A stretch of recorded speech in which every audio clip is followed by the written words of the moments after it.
mindig megmaradnak, mint csillagok ragyognak boldogan, s fényt szórnak minden születő tavasznak. Valamikor szép, tüzes napok voltak, most enyhe és derűs fénnyel ragyognak. Ilyen nap volt az, melynek fordulója ibolyáit ma a szívünkbe szórja. Ó, akkor, egykor ifjú Jókai és Petőfi szava zengett, kokálta lengett és zászló lobogott, a költő kérdett, és felállt a nemzet. Ma nem törd el bilincses bőrknartót lelkes tömeg, de munkadal a harsog. Szépség, igazság lassan megy előre, egy szebb, igazabb, boldogabb jövőbe. De azért lelkünk húsan visszanéz, és emlékezve mámoros lesz tőled.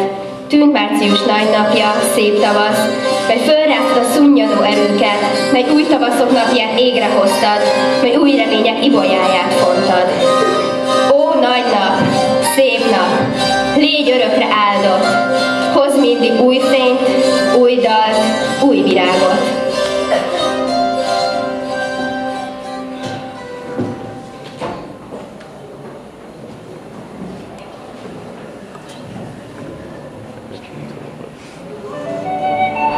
A rendszerváltás óta minden évben március ifjúságnak közeledtével iskolánk tanulói és tanárai összegyűlnek itt az iskolában, hogy együtt emlékezzenek meg történelmünk legfényesebb tavaszi napjára, 1848. március 15-ére. Ezen a napon a magyar szabadságharc kezdetét ünnepeljük. Március 15-e jelképpé vált. Nemzetünk szabadság szeretetét, szabadság utáni vágyát fejezi ki, ami örökre belevésődött népünk szívébe, s ennyi év elmúltával sem halványult el hőseink emléke a magyar emberek lelkében. Ezekben a napokban mindnyájan kitűzzük szívünk fölé az emlékezésünk jelképét, az erő, a hűség és a remény színeiből álló nemzeti színű kokárdánkat.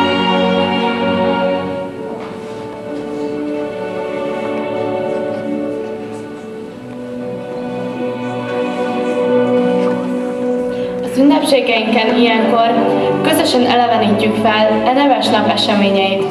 Ahogy a márciusi ifjak a párizsi és bécsi forradalom hírére elindultak történelmi útjukra a Pillbox kávéházból.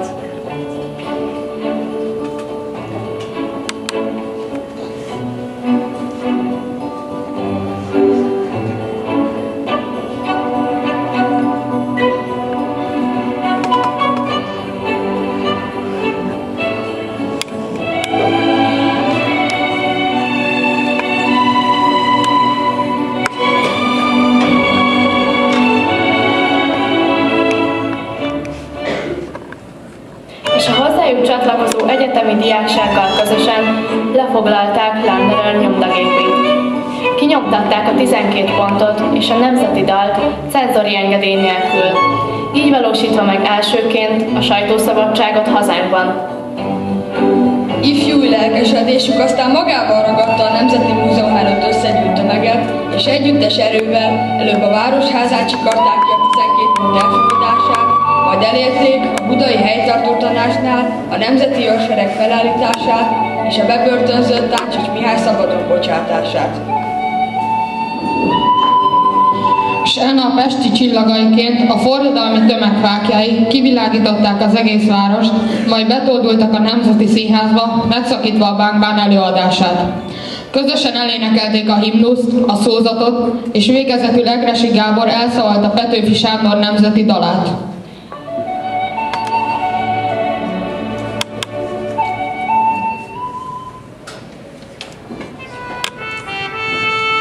Március 15-e után az események felgyorsultak.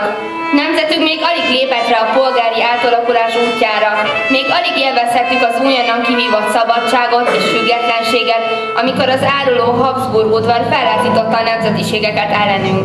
Először a horvát, majd a szerb és a román csapatok támadtak közösen az osztrákokkal hazánkra.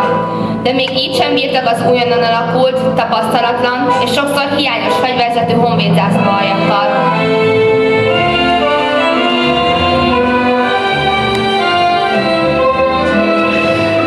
Jött a halál, hogy elsöpörjön minket a föld színén. Jött a döghalál. És immi élünk még, és nem halál.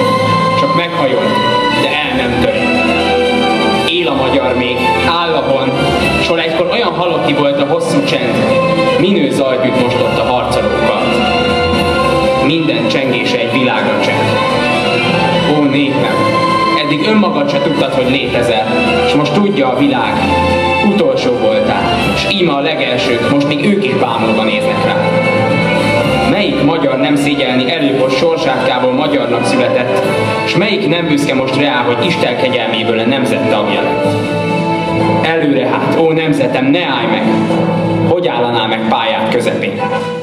Félutadon vagy, fölértél a hegyre, és könnyű már annak, aki völgybe vén. Elő a zászlóval kezedben, egész Európa te utánad jön. Te vagy hazám a világvezér.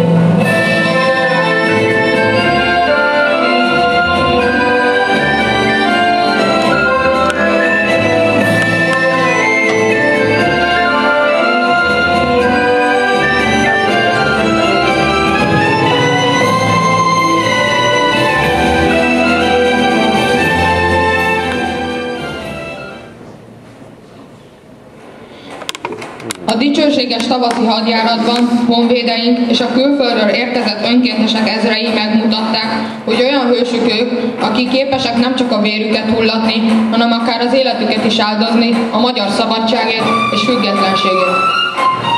Mi magyarok a velünk harcoló önkéntesek közül talán a lengyelekre emlékezünk a legélénkebben és a legnagyobb hálával, hiszen e két név a történelmünk során számtalanszor testvérként segítette egymást és harcolt a másik oldalán.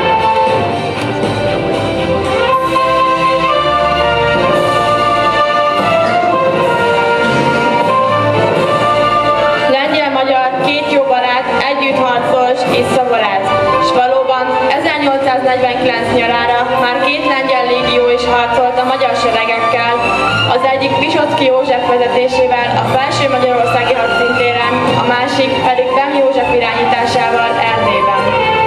Két nemzet van egyesülve bennünk, s mi két nemzet, a lengyel s magyar. Van-e sorsa majd hatalmasabb, mint a két nemzet, ha egyszer takar? Egy a célunk, a közös bilincset összetörni, melyet hordozánk, s összetörjük, esküszünk piros mélysebeidre, megcsúfolt hazánk.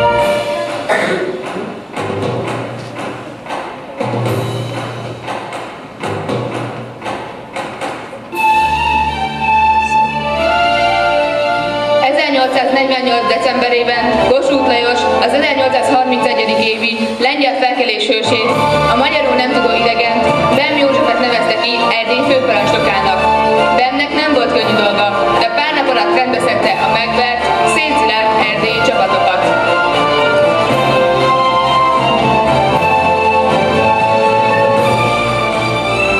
Aki nem akar harcolni, menjen haza, de aki itt marad, annak engedelmeskednie kell. Aki nem engedelmeskedik, főbe lövetem. Ez volt az első parancsa.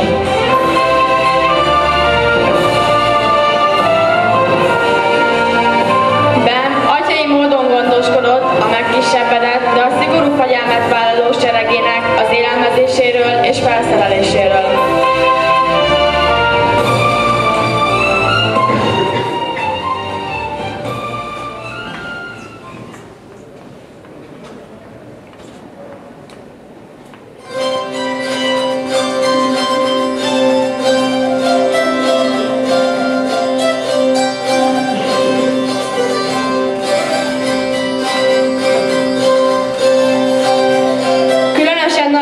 Fordított az ágyukra, tudta, azok nélkül nem szerezhetik meg a győzelmet. Ebben egyetértettek a székely származású Gábor Áronnal, aki rendíthetetlenül készítette az ágyúit, és képezte ki a kézivásárhelyi diákokat ágyúöntésre és az ágyuk használatára.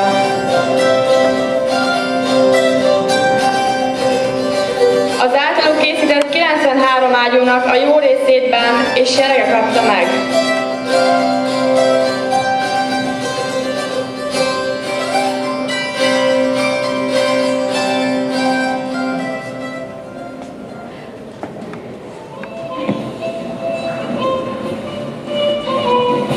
Bem 1848 karácsonyára ígérettel szívben felszabadította Erdély egyik legfontosabb városát, Kolozsvárt, ezzel akadályozva meg az ottani osztrák seregek egyesülését.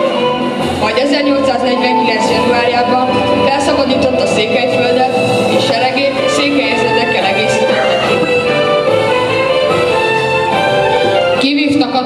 a tiszteletét példamutatásával, önzetlen, halált megvető bátorságával. Az alig 55 éves tábornokot eleinte csak katonai és székelyei, majd Erdély valamennyi lakója, végül az egész magyar nemzet már csak Bemapóként emlegette.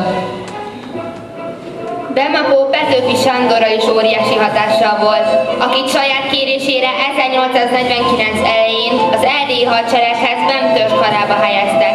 Költőnk vízaknánál esett át a tűzkerességen.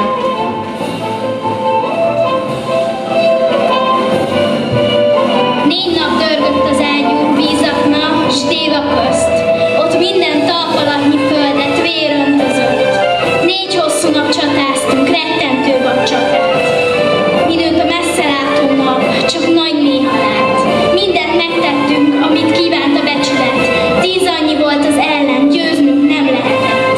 Szerencse és az Isten tőlük elpártola. Egy pártfogón maradt csak velünk, ez Bemvala. Ó, Bem, vitéz vezérem, dicső tábornokom. Lelked nagyságát könnyes szemekkel bánom. Nincs elszom elbeszélni nagy hősiségedet, csak néma áhítattal szemléletédet. S ha volna ember, kit mint Istent imádanék, meghajolnék előtted térdem, meghajlanék. S lépésig mind halálig követni is fogom. Ó, Bem, vitéz vezérem, dicső tábornokom. A Hunyad vármegyei Piski alatt senki nem számított csatára, talán Bemapót kivéve. Ő meglátta az esélyt, ha ennél a viszonylag félreeső falunál velik meg az ellenséget, akkor az osztrák sereg szétszóródik. 1849. február 9-én hihetetlen rossz időjárási viszonyok és a lőszerhiány ellenére fényes győzelmet aratott Piskinél. Az osztrákok menekülni kényszerültek.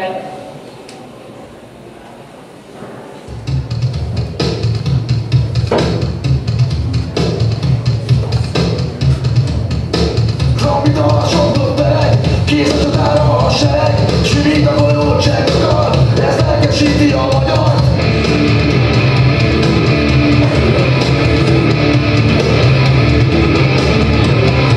Földászlóval magasra, egész világ hadrátossa. Lássák és hadd olvassák, rajta szent szó van szabadság. Ki magyar, aki vitéz az ellenséggel szembenéz, mindjárt nézni egy magyar, ős az Isten akar belőle.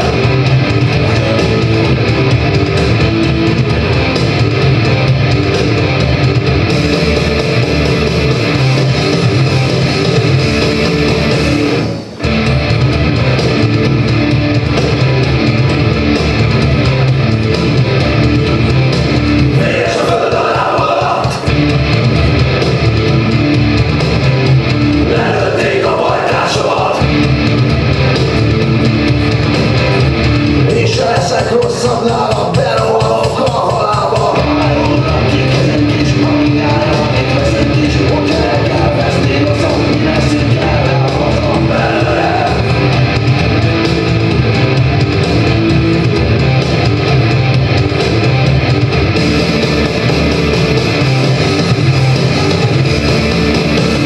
Valamikor sokot tevek, kész a csatára a sereg, sűrít a golyó csekkokkal, ez lelkesíti a magyar. Földászlóval magasan, egész világon láthassa, hallássák és hallgassák, mert a szent szóval szabadság. Aki magyar, aki vitéz az ellenséggel szembenéz, mindjárt vitéz, mindjárt magyar, ős az Isten lenni akar belőle.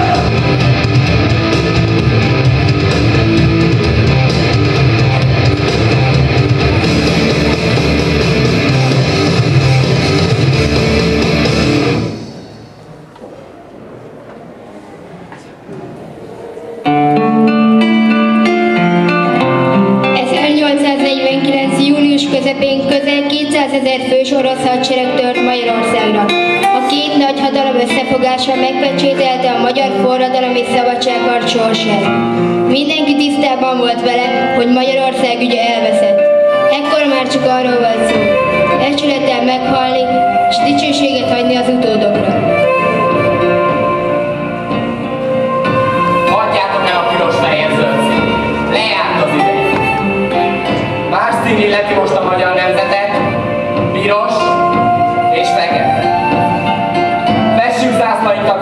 pirosra, mert gyász és vér lesz a magyar nemzet sors. Kicsiny sziget vagyunk a tenger közepében, erős vihar támad. Mindenfelől jönnek, és megostromolják a habuk hazámat. Fessük zászlainkat fekete-pirosra, mert gyász és vér lesz a magyar nemzet sors.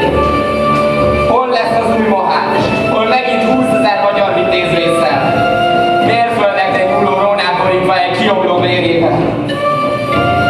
Fessük zászlainkat fekete-pirosra, mert gyász és vér lesz a magyar nemzet sors. Hol lesz az új Mohács, ahol megint lemegy majd a haza napja, s 300 évig, vagy talán soha többé arcát meg nem tudom. Fessük zászlainkat fekete-pirosra, mert gyász és vér lesz a magyar nemzet sors.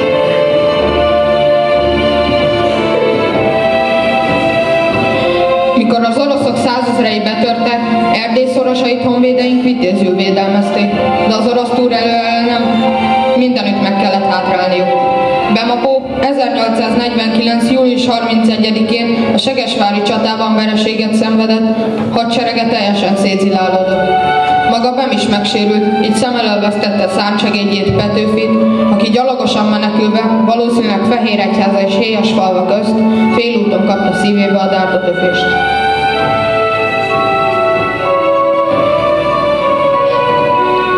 Erdély elvesztése után Bem Aradon találkozott Kossuthtal, aki a magyar csapatok főparancsnokává nevezte ki. Kossuth abban bízott, hogy ha van valaki, aki meg tudja fordítani a háború menetét, az Bemapó. De már késő volt. Az ország 9/10 az ellenség kezében volt. A túlerő háromszoros. A halálra fáradt, önbizalmukat vesztett honvédcsapatokat, jól felfegyverzett diadalikas császári és szári erők vették körül. 1849. augusztus 9-én Temesvárnál nem csak a csatát veszítettük el, hanem a függetlenségünket is.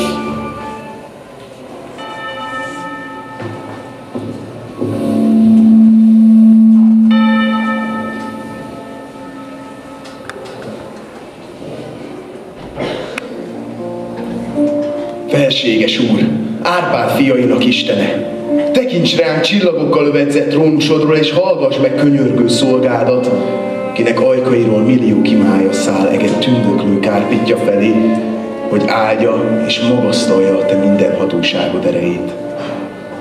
Istenem, felettem éltető napod ég, s térdeim alatt a szabadság csatájában elhullott vitéz honfitársaimnak csontjai nyugasznak. Fejem fölött mosolyog az ég, lábaim alatt gyászossá vált a föld ősapáink unokáinak kiömlött vérétől. Ó, hadd szálljon alá napodnak teremtő sugára, hogy virág fakadjon a véráztatott hantakon, mert te porlandó tetemek koszorú nélkül el nem hamvadhatnak. Isten, ősapáink s népeknek Istene, hallgass meg ágyúink bömbölő szavát, melyben vitéz népednek a lelke mennydörög, hogy széjjel zúzza az önként bilincseposztó vaskarjait. Mint szabad hazának szabad fia, térdelek ez újabb temetőn, honfiaim, testvéreim roncsolt tetemein. Ilyen áldozatok árán szenté válik-e hazának földje, ha bűnös volt is, ó Istenem, mert vérrel megszentelt földön rabnépnek élni nem szabad. Atyám, ősatyáimnak védelmező Istenem, milliók felett hatalmas Úr, ég, föld, s tengereknek mindenható Istene, dicsőség nője porlandó csontokból, és nemzetem homlokán fog ragyogni. Szenteld meg e porokat kegyelmeddel, hogy szent ügyért elhullott bajnokok áldással nyugodjanak szentelt hamvaikban. Ámen.